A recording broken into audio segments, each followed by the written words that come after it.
Los resultados del combate a la corrupción en el actual sexenio prácticamente van a acabar en blanco.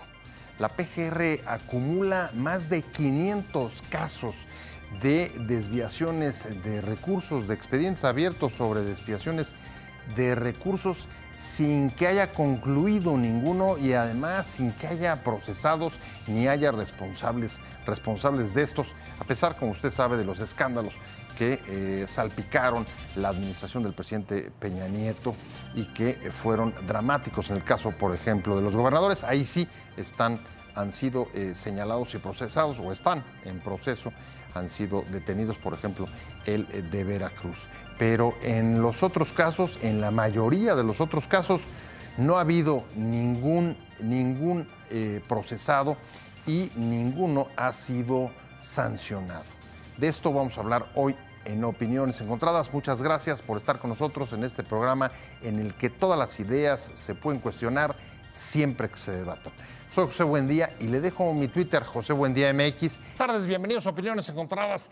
En efecto, como le decía en la introducción, son muchas las denuncias que a través de los años, de los últimos años, han llegado de la Auditoría Superior de la Federación a la PGR sobre casos de desviación de recursos y prácticamente todas están rezagadas y en la mayoría de los casos, a pesar de haber expedientes, están ahí durmiendo el sueño de los justos porque ninguna o prácticamente ninguna, o muy pocas, la verdad es que muy pocas han llegado a convertirse en derivado en sanciones.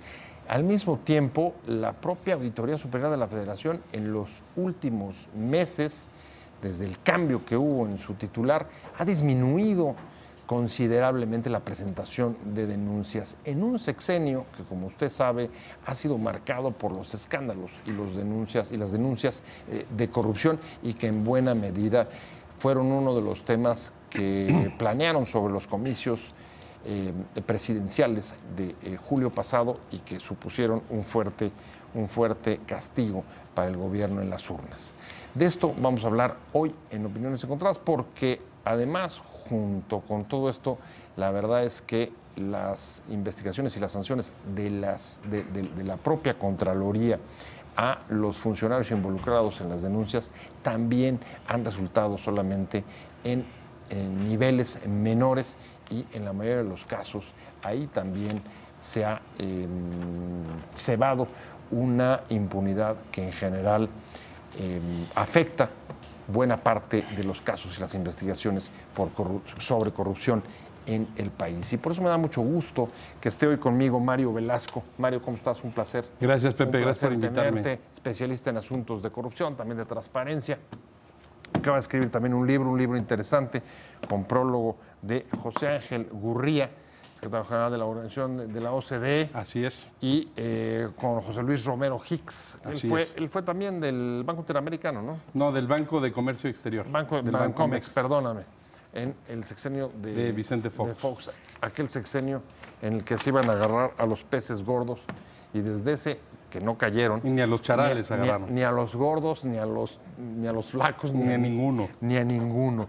Y me gustaría empezar con el dato duro, y el dato duro, que además tú me lo proporcionaste, es, a ver, en efecto, la PGR acumula más de, o alrededor de 500 casos sobre desviaciones de recursos públicos que no ha podido procesar ni hay sancionado, es decir, una impunidad, Mario, brutal. ¿Cómo entender la lucha contra la corrupción en este contexto?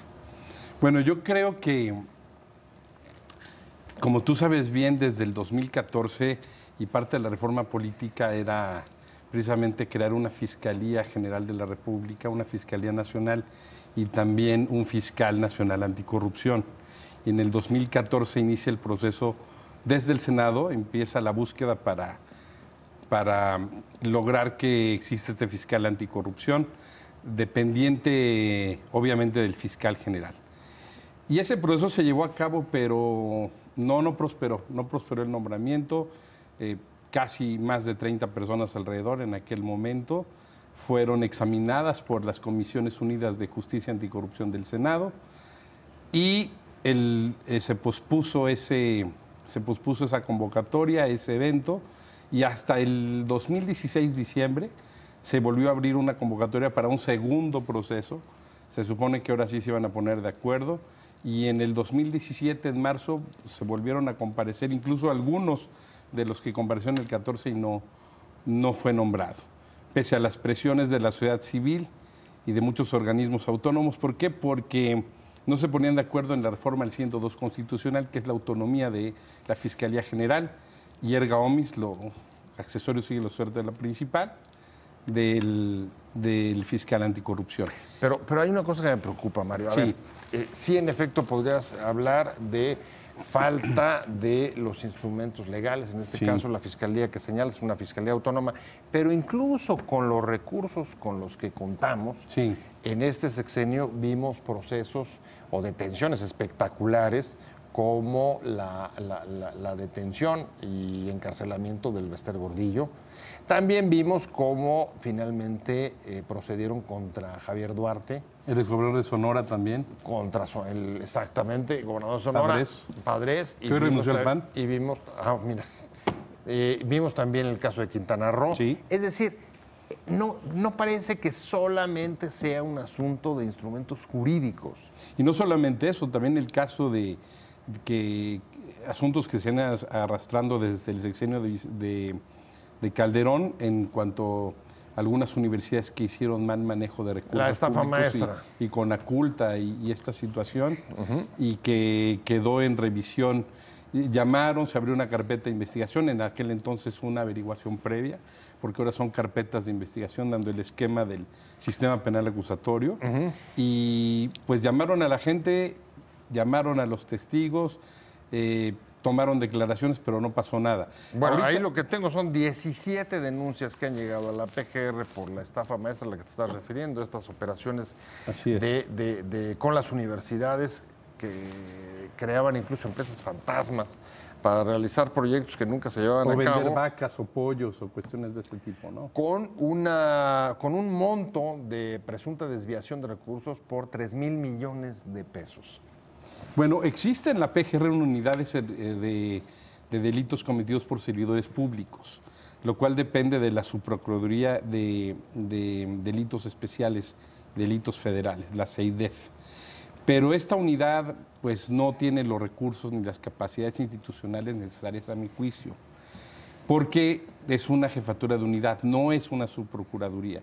Y la intención de que la Fiscalía Anticorrupción fuese de nivel de subprocuraduría era una de las intenciones. ¿Por qué insisto en el tema? Porque en el momento en que se crea el Sistema Nacional Anticorrupción, donde es integrado por la Auditoría Superior de la Federación, el Tribunal de Justicia Administrativa, la Secretaría de la Función Pública. En esa sinergia hace falta, y está el Comité Ciudadano, por supuesto, en esa sinergia hace falta la parte que tiene dientes. Es al final de cuentas el que va a presentar las carpetas de investigación frente al juez de control para que se lleven a cabo los procesos que tú dices correctamente que no se han efectuado. Entonces, para que esa sinergia opere de una manera óptima, ese asiento debe de ocuparse por el que tiene dientes, el fiscal anticorrupción. A ver, tener dientes. Pues qué más dientes que el Procurador General de la República. Y recordarás cuando renunció, cuando salió de la Procuraduría Raúl Cervantes, con bombos y platillos, anunció que pronto vendrían noticias importantes sobre el caso de Brecht.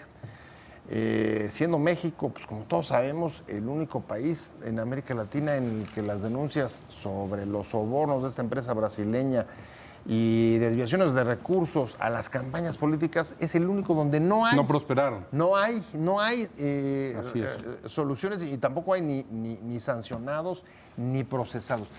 Algunos funcionarios menores con sanciones administrativas por parte de... de la Secretaría de la Función Pública. De la Secretaría y de la meramente Función Pública. administrativas. Y meramente administrativas. Que se basan, que son básicamente inhabilitaciones. Ayúdanos a entender. Bueno, yo creo que obviamente tiene que haber voluntad política para llevar a cabo esto. Creo también que hay una debilidad institucional. Si bien es cierto, hay un encargado de la Procuraduría, el hecho de que no se ha nombrado un procurador, sino un encargado del despacho, siento que debilita la institución. Este es el caso del sucesor. El caso del sucesor, pero en el tema el actual procurador, que es un encargado. Claro, pero en lo que te referías de que, bueno, no iba el fiscal anticorrupción, pero ocupaba el asiento el encargado de la Procuraduría, el interino. Sí, pero no es solamente el que puede lo más, puede lo menos.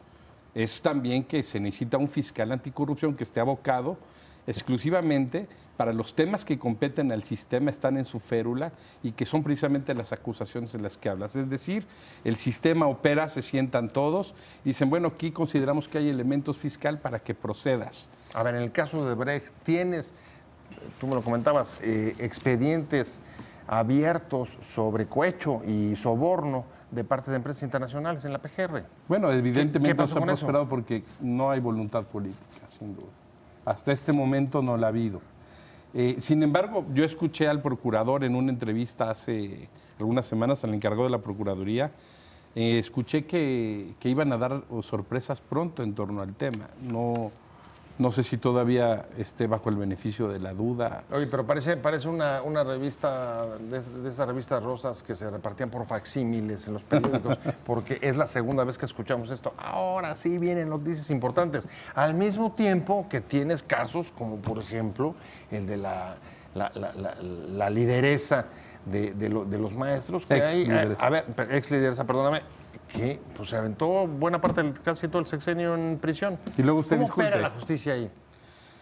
Bueno, pues evidentemente hay componendas políticas, ¿no? Evidentemente hay componendas políticas porque de pronto se hace manifiesta la debilidad institucional de que no tenían la argumentación jurídica adecuada y las pruebas. Y como no había eso, pues ¿En cuánto tiempo llevaron para darse cuenta de que no estaba bien armado el caso? Pues evidentemente era una cuestión política y mientras siga tratándose la justicia, sobre todo en temas que tienen que ver como corrupción, para vendetas o ajuste de cuentas o para aquietar a alguien que anda demasiado inquieto, pues yo creo que seguirá pasando esto. Precisamente yo creo que ha llegado el momento de un parteaguas y el electorado también se manifestó al respecto en la pasada elección presidencial. Vamos a entrarle también ahorita a un caso interesante que está investigando una organización civil, Causa claro. Común, que se va a meter o está tratando de investigar sobre desviaciones de recursos. Imagínate, en un lugar tan delicado como los fondos federales que se entregan a los estados para los programas de seguridad pública. Uno de los asuntos más delicados y que más duelen a la ciudadanía por las espirales de violencias y subrayo.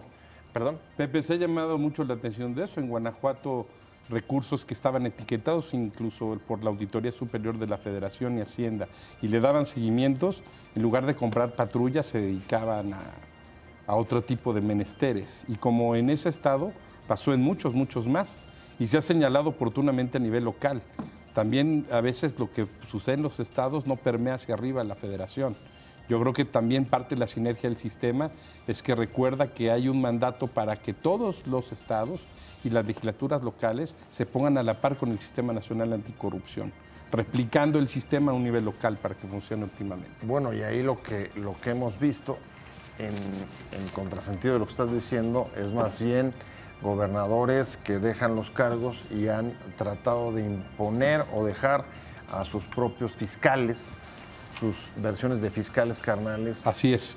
Bueno, como en Veracruz. Para cubrir las espaldas una vez que ellos hayan abandonado la administración. Fíjense que solamente de la administración del exgobernador Duarte en Veracruz, la PGR admite que las denuncias y los casos que están investigando pueden suponer desviaciones de recursos por alrededor de 60,000 millones de pesos, una cantidad realmente exorbitante que se reproduce o se multiplica en otros escándalos que han tenido todavía incluso niveles de resultados menores que en Veracruz, y estoy pensando en Chihuahua y estoy pensando en Quintana Roo, y lo decíamos también en Sonora.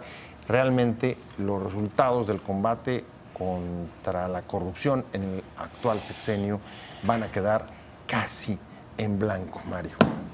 Una pena, pero yo creo que Bueno, se han perseguido, pero no, más bien no han llegado a cumplimentarse las cosas en un sentido positivo para que la gente llegue a la cárcel. No hay sanciones, no hay procesados, no hay responsables. ¿Eso cómo se llama?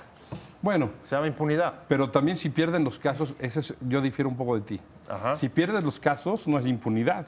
Simplemente tú como acusador no tuviste las capacidades institucionales o los suficientes elementos para que decidiera el juez a favor de tu causa. A ver, y si entonces, el juez falla en contra tuya, no quiere decir que hay impunidad, quiere decir que argumentaste mal. Me parece muy interesante el dilema. Integraste mal las carpetas. Déjame ponerlo en términos de preguntas. El problema de corrupción es fundamentalmente puede explicarse por falta de profesionalismo y de capacitación o por la garantía de saber que en cualquier caso no van a llegar a sanciones por la capacidad de obstruir o manipular la justicia o negociarla. Bueno, yo creo que ocurren dos cosas simultáneas. Un factor real, que es que no solamente la falta de capacidades institucionales, sí hay gente muy profesional en las procuradurías y hay gente que tiene experiencia mucha desde ministerios públicos que han llegado a ser subprocuradores. El tema es especialización en la investigación. Por ejemplo, te digo algo que de primera mano me tocó ver, que fue el caso de la capacitación para fiscales en el tema de anticorrupción, fiscales federales, en el tema de cohecho internacional. 222 bis del Código Penal Federal, que se da el cohecho internacional cuando empresarios de un país sobornan o tratan de sobornar a empresarios, a funcionarios de otro. ¿De acuerdo? Empresarios de un país a funcionarios de otro. Esa fue una exigencia de la OCDE precisamente. Como somos parte de distintos tratados entre la ONU y la OCDE, recíprocamente nos evaluamos. A ver qué hiciste. Ya agregaste en tu Código Penal, adecuaste tu legislación para que se adecuara al tratado, etcétera, etcétera. Y no solamente son evaluaciones que se dan al aire. Si la repruebas, eres sujeto de sanciones pecuniarias, porque eso es parte del tratado. Estamos en esta sinergia. Cohecho y soborno, me imagino. En el tema de cohecho internacional, que eres evaluado. Pero en sí, en todo el rango de... ¿Cohecho es lo mismo que soborno? Sí. Sí, es lo mismo que el soborno. Es el caso de Odebrecht. La coima le dicen en... coima le dicen en Sudamérica. Exacto, es el caso de Odebrecht. El caso de Odebrecht sería si los empresarios de Odebrecht o los funcionarios de Odebrecht trataron o corrompieron a funcionarios, en este caso, mexicanos. El modus operandi de Odebrecht en América Latina fue justamente el sobornar políticos para obtener... Era su modus operandi, digámoslo así. El modus operandi así ha sido en todos lados. La denuncia que existe incluso en el caso de México es similar a como ha ocurrido en otras partes de América Latina. Oye, Pepe, pero no más que no el resultado. Pero los denunciantes de palabra no bastan, ¿eh? Tiene que haber más elementos de prueba. Es decir, si a cualquiera de nosotros tres nos acusan en Zimbabue de que cometimos algún ilícito en Rhodesia, ¿verdad? Creo que no existe Rhodesia, pero bueno, supongamos que eso ya desapareció. Desapareció. En cualquier país, de otro país, oye, ¿y qué elementos tienes para acusarnos? No, pues tengo un testigo protegido que dice que te habló contigo por teléfono y le pediste tal dinero. Ahora, en el caso de Odebrecht, hasta ahorita, parece que mucho se basa también la Policía de Investigación brasileña, según lo que he podido leer en los medios, se basan en testigos de oídas. Y eso no es suficiente para armar una carpeta de investigación. Tiene que haber elementos Mario, y pruebas fehacientes. Ha dado como resultados el mayor terremoto que se ha producido Sin en duda. la política brasileña. Sin duda. Destitución de presidentes, tienes a Lula en la cárcel, el presidente del Partido del Trabajo. Bueno, ya a punto de ser nominado, ¿no? A pesar de la oposición del ejército. ¿Y cuántos presidentes han caído por este tema? En Perú. En Perú, Guatemala, en fin. Así es. Yo creo que un tema que se va a coser aparte es, si no tienes los elementos para hacerlo y no puedes basarte en testigos de oídas, bueno, pues busca los elementos o proporcióname los elementos. Pues mira, nada más, hay algunos casos en los que organizaciones de la sociedad civil se han tenido que meter Sin duda. justamente a tratar de investigar. Sin duda. Ver, fue el caso de la estafa maestra. La dio a conocer a partir de datos de la Auditoría Superior de la Federación, una organización civil y un medio de comunicación. Pero la Auditoría sí presentó una denuncia al respecto.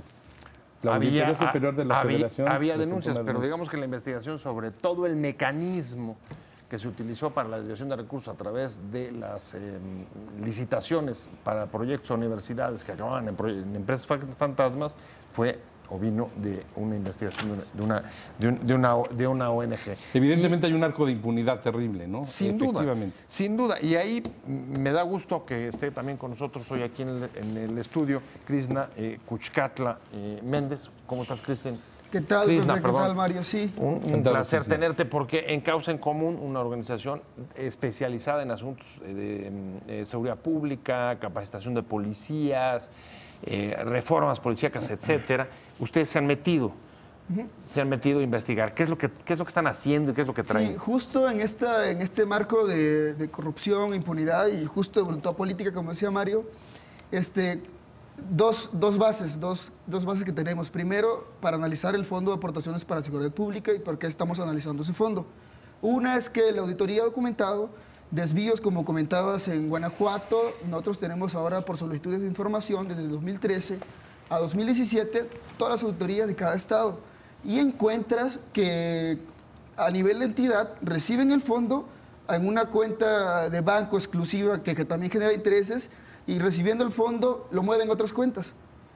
Entonces encuentras que en lugar de comprar patrullas, compran otro tipo de camionetas, o que al final la camioneta lo usa el gobernador o el guardaespaldas, por ejemplo. Y también encuentras que reportan capacitaciones para policías con tanto monto, pero en la realidad, cuando va a la auditoría, pues no hubo tales capacitaciones para el número determinado de policías que se usó ese recurso. Esa es como nuestra primera base. La segunda base es que el objetivo del fondo es el fortalecimiento de las policías estatales. Y entonces, pues tú vemos en los periódicos, por otra parte también, que Causa en Común ha investigado, en una encuesta que tenemos, y tú ves que las policías pues se pagan todo, se pagan el uniforme, se pagan las botas, entonces hay como discrepancia en el objetivo del fondo y que ha disminuido también y que está siendo mal usado. Entonces, a raíz de estas dos bases, nosotros tenemos un proyecto de investigación y estamos identificando qué está pasando con este recurso, porque se está gastando mal. Y dentro de nuestros hallazgos hemos encontrado que existen del periodo 2013 a 2017 alrededor de un poquito, casi más de 2.365 millones de pesos que no se han gastado las entidades. ¿Cuáles son 2.365 millones de pesos ustedes han detectado que no han sido utilizados hasta abril de 2018 en materia de seguridad pública? Y ahí está tu nexo causal de por qué hay esos niveles de inseguridad, por ejemplo, en Guanajuato, donde la vida no vale nada. Y así es, Mario. Guanajuato está entre primero Veracruz, segundo Michoacán, tercero Guerrero, cuarto Chihuahua y final Guanajuato, el top 5 de los estados con mayor recurso. ¿Nivel de inseguridad o de...? De subejercicio, de este recurso que no se lo gastan. A ver, ¿cómo los traes? Subejercicios. Subejercicios. ¿El mayor subejercicio? Veracruz. Ajá. Después Michoacán, después Guerrero, después Chihuahua y después Guanajuato. Aclaro, con Pero corte fíjate, de por lo información, menos traes Veracruz. Ajá. Chihuahua, pues dos de los estados donde además se han detectado donde se han registrado los mayores escándalos sobre corrupción de los anteriores gobernadores. Sí, entonces, y eso es lo que nos da pie a nosotros para ir a las entidades y entrevistarnos con las instituciones ejecutoras de este fondo. ¿Qué está pasando con este recurso? En términos generales, se habla de una no coordinación entre el Secretariado Ejecutivo Estatal del Sistema Nacional, autoridades federales. Es que como se transfiere, como es transferencia claro. A nivel estatal, está la Secretaría de Finanzas o su equivalente, la Secretaría de Seguridad Pública y el Secretariado. ¿Y no hay delegados? ¿No hay delegados de seguridad pública? Claro. Oye, hablando sobre el saldo del combate a la corrupción en el actual sexenio del presidente Peña Nieto, lamentablemente los resultados son muy pequeños, muy cortos, prácticamente en blanco. Estamos hablando con Krishna Kuchkatla de Causa en Común y con Mario Velasco. Muchas gracias, Mario. Gracias, Pepe, por invitarme. Te había quitado la palabra a ti, especialista en asuntos de corrupción. Y en efecto ponía... de anticorrupción. De anticorrupción. Sí. Habíamos hablado con Krishna del seguimiento que están haciendo en causa en común sobre el uso del fondo y manejo aportaciones. de aportaciones para La seguridad seguridad pública. Y la verdad es que es uno de los temas más sensibles. Sin duda. Y justo en los estados donde se registran los niveles de inseguridad mayores, sobre todo en muchos de los que están, digamos, en los principales lugares ranqueados de mal manejo de los recursos. Mira, yo lo que les comentaba es que me parecía un buen ejemplo cuando Renato Sales, el actual comisionado nacional de seguridad, fue el coordinador de antisecuestro de la Secretaría de Gobernación y que él se abocó a la tarea de ver que en los estados hubiese instalaciones adecuadas para que las fiscalías antisecuestro funcionasen.